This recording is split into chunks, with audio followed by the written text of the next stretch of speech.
Hello there, welcome to Two Hopes Garage. Thanks very much for joining us. My name's Jace, we're over the other side of the garage tonight. We've got the 91 Z28 Camaro up in sticks because it is long overdue a diff oil change. So without any further ado, let's get the old diff oil out and some nice new diff oil and friction modifier into it. So let's crack on. Grand. So we're under the car, obviously under the diff, and firstly, before you empty your diff, make sure you're going to be able to get oil back in it again. So there's our fill plug just up here. So obviously there's your anti-roll bar. This way is going forward. On the passenger side, just up here, is a 3/8 inch drive plug. So yeah, we'll make sure we can move that.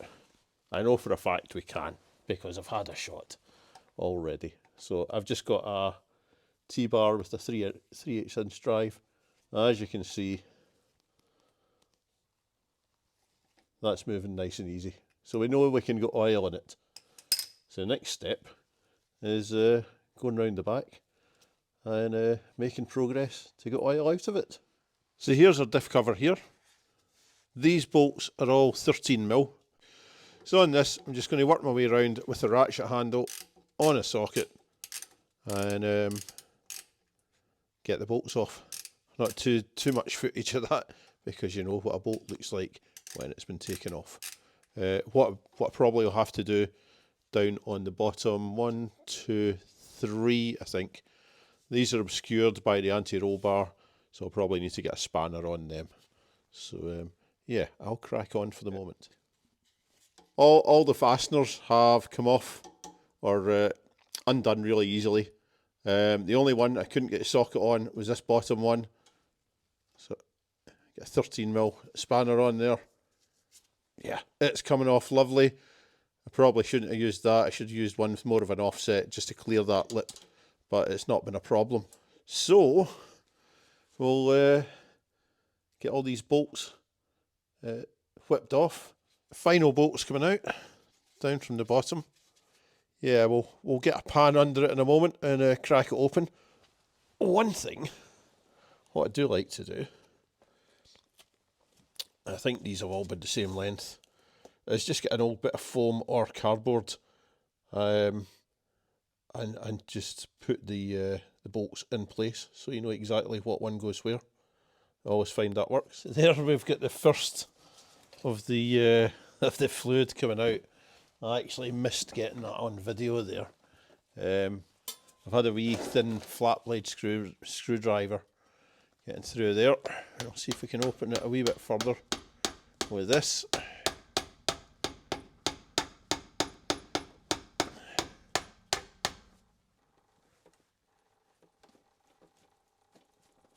There she blows.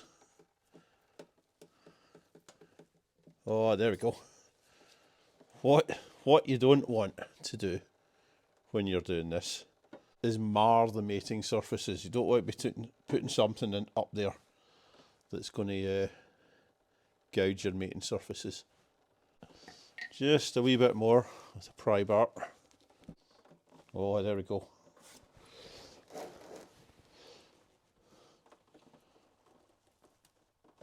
There's all the good stuff coming out now. Does that look old? It doesn't look fresh, that's for sure. This is where you get absolutely clarted in diff fluid. I would say that cover is ready to come off. More or less. Yep, that's it off. There we go. So there's the inside of the pan. I am going to say that this here, I think, is the original gasket from the factory. I am pretty sure that has not been replaced. Also, the magnet looks pretty clean. It looks to be, it's got a few shavings on there, but not much. Yeah, I'm going to say that's not been removed since the day it's been built. It's definitely due some new fluid. We'll get that cleaned up. I'll get the old gasket off. I think at this point of the night, I am going to let that drain overnight and give it a clean up tomorrow. I'm down below the diff here, and I've been scraping away at the mating surface, and it doesn't lend itself to filming with the height the car's at, trying to hold the camera. I say camera, it's an iPhone, but you probably knew that by the video quality. And scrape with a Stanley blade and a handle. Not happy bedfellows. So, yeah, it's not an exciting job. It's tedious, it's dirty, but you absolutely have to get it right, or else you'll be doing all this again. Some guys use little flapper wheel things or sanding discs. They're grand. I don't like using them. I prefer doing it the old school way, even if it takes a bit longer. So, yeah, it's entirely up to yourselves how you clean it, but make sure it's clean, or else you'll be getting leaks. Well, I've been scraping my wee heart out down here for quite some time. So I think we're at the stage when I can put the diff cover on. I am going to use a gasket in this one. Now that might be controversial. The book says you can use a gasket. It also says you can use a GM sealant, and I'll put up the part number. I'll also show the part number for the gasket. But my choice is gasket. So that's the way I'm rolling. So we'll get that up and yeah, start buttoning it all back together again. Grand. So at the moment, I'm just putting the bolts in loosely. The gasket is in place. What you might notice, and I'm afraid I did this one off camera, I took some of the ridiculously thick underseal that somebody had put on this, excuse the sleeve, off of the cover, and stripped it back a bit.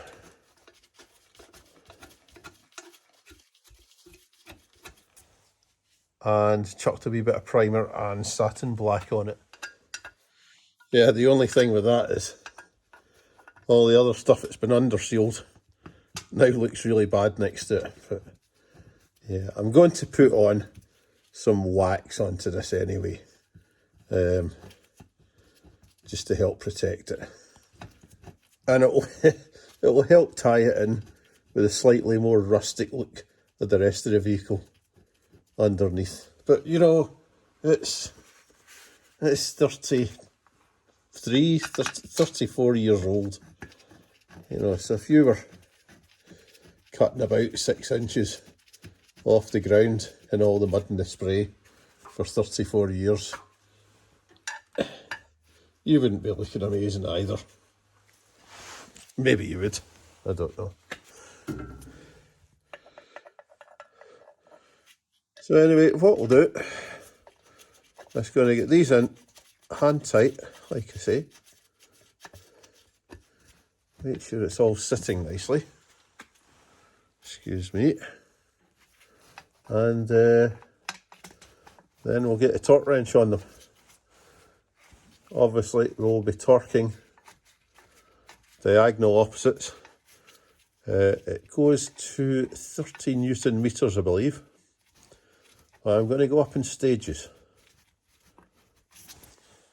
Yeah, what I've been doing with the torque is gone round all the bolts up in stages.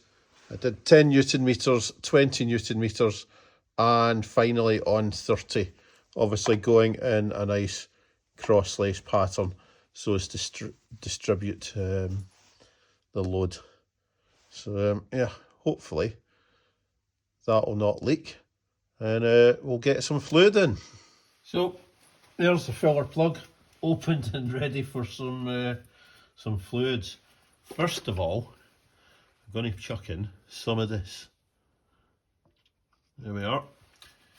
This one has got the Limited Slip Diff on it, so we need some Friction Modifier in here. I'm going to chuck in some of this.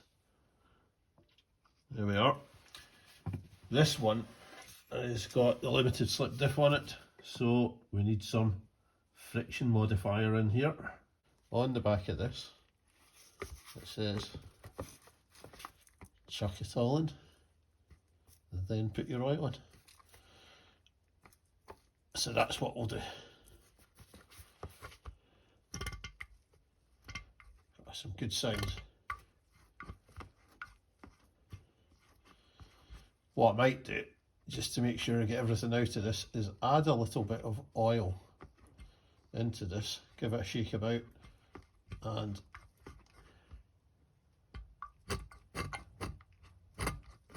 empty it out again. I think that might be the way forward. Oops. Oh dear.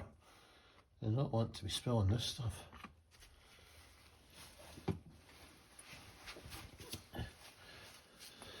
Next thing going in is some 8090 GL5 differential gear oil, and with this one I have chucked in what was left in the bottom of the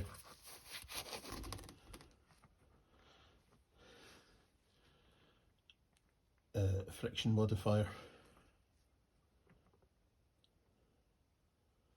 So I'll not bore you too much with me doing tedious shots of this getting filled up, but suffice to say, we're just going to do it up to the level of the hole. Fill to spill, basically. And there's what we're after. Fill to spill. That's it, coming out the axle now. We're good.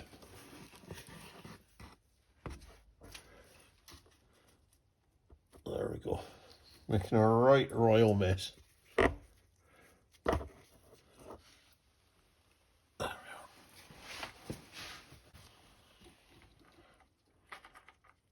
Start it by hand. You don't want to cross thread it.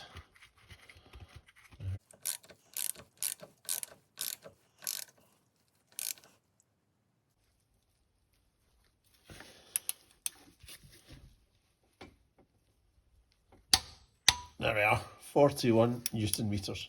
So that's the old Camaro, got some nice fresh diff oil in it. Couple of things to remember on that one. Remember to keep your car level. If you've just got it jacked up in the back for that job, your levels are going to be a bit out. If you want your oil nice and free flowing and you're in a cold place like I am just now, I kept it in a warm room. You can also keep it in a tub of hot water or warm water. Keep it nice and easy flowing. And if you want your garage to smell like a real proper working garage, this is a great job. My garage with an open drain pan of diff oil and friction modifier has smelt absolutely terrible for the last few days. It's high time we get rid of that. So aye, that's us. Couple of things. Now, I'll put a link to, what we'll put a link to. Let's put a link to how to change oil on a 3rd Gen Camaro down by the front wheel there. And up by the roof there, let's go for what we put in up there. It'll be a great video, whatever it is. Let's go for how I came about getting this old Camaro. It was meant to be a Corvette I was getting, but I got a 6,000 mile 91 Z28 Camaro. Give that a watch. It's a good watch. Filmed in a lovely part of Scotland. And as a bonus, my face isn't in it at any point at all. So please press like and subscribe if you've enjoyed this. Subscribe to see some more great videos coming up. You'll not miss any. They'll be brilliant. So thank you very much for joining us. I hope to see you again. Until the next time, take care and goodbye. Cheers.